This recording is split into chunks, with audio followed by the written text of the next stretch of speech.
Stage 2 of the 2019 Overwatch League regular season is less than a week away from getting started. But before we say goodbye to Stage 1, I thought it would be fun to go over 5 of the teams that surprised me with how they performed during Stage 1.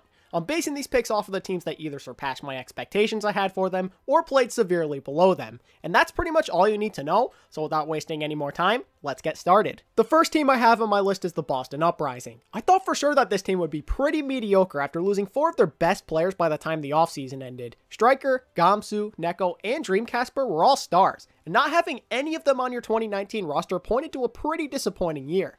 I even thought that Boston would be bottom 4 or 5 for sure during Stage 1, and boy was I wrong. Not only did they shatter my low expectations for them, but you can make an argument that they're having an even better start to the year than they did in 2018. A 4-3 record and a Stage 1 playoff appearance is nothing short of spectacular, especially for a team that lost almost every single player they had the previous year. You really have to give it up for Fusions. His strong tank play and leadership, along with AimGod and Blase's crazy in-game performances, really helped take this team to the next level. The Uprising played far beyond my expectations, and I could not be more proud of them. You really can't count this team out ever, can you? Up next, I have the Seoul Dynasty. I had this team finishing in my top 8 this stage, so I'm not surprised about them making the playoffs. It's more that they impressed me with how they performed in the final 2 weeks of the stage. This team was 2-3 coming into their last 2 games, and their chances of making the playoffs were slowly starting to slip away. And that's when this team showed us they are not the same 2018 version of themselves. Winning and dominating 2 straight games in a high-pressure scenario is never easy, no matter who you're facing.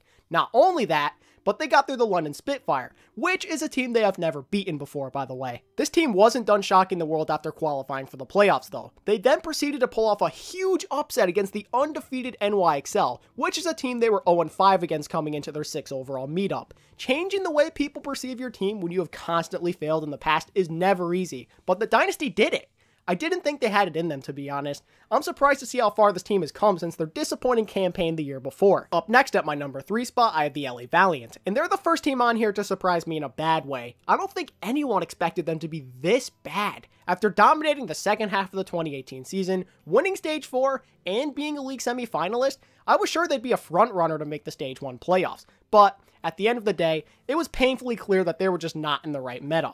Running GOATs requires a lot of clear-cut communication, and having 3 or 4 South Korean players in the starting lineup at all times didn't make that very easy. That is very evident by the fact that guys like Izayaki and Kuki were dying a lot, while Fate constantly found himself in situations where he had low health for very long periods of time. And speaking of Kuki, him being the starting main support for most of the games this stage is a surprise in itself. I'm still in shock that the Valiant thought it would be a good idea to do this. Custa is more than capable of playing a good Lucio, so to see him ride the bench was really strange. Seeing the Valiant go from a consistent top tier team that finished 2nd place in the Overwatch League last year and won the Pacific Division to being a winless team at the bottom of the standings has me and a lot of other Overwatch League fans in complete bewilderment. Saying that the Valiant have the worst record in the league just feels wrong. I know you had a fairly difficult schedule and all, but 0-7 is unacceptable for a team of this caliber. The 4th team to make an appearance on my list is the Chengdu Hunters. I know this team was not spectacular by any means, but they still surpassed the small amount of expectations I had for them. I was certain this team would struggle to win even more than 1 game.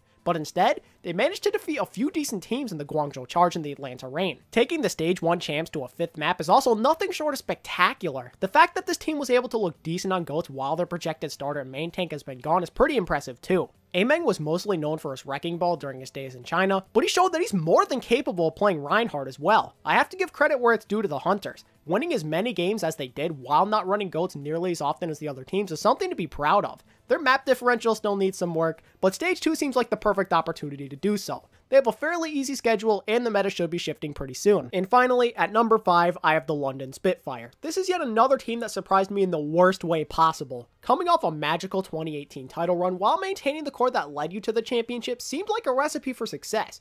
But instead, you flopped hard. You came out of the gates very slow by dropping your first 2 games, but then proceeded to bounce back and you looked like the team we're used to seeing by winning 3 straight. And just when it seemed like you guys finally figured it out, you took another step in the wrong direction by losing your final 2 games of the stage and missing out on the playoffs as a result. Not making the Stage 1 playoffs after being last year's champions is a really bad look, and I'm kind of stunned by this. I thought for sure they'd pick up where they left off.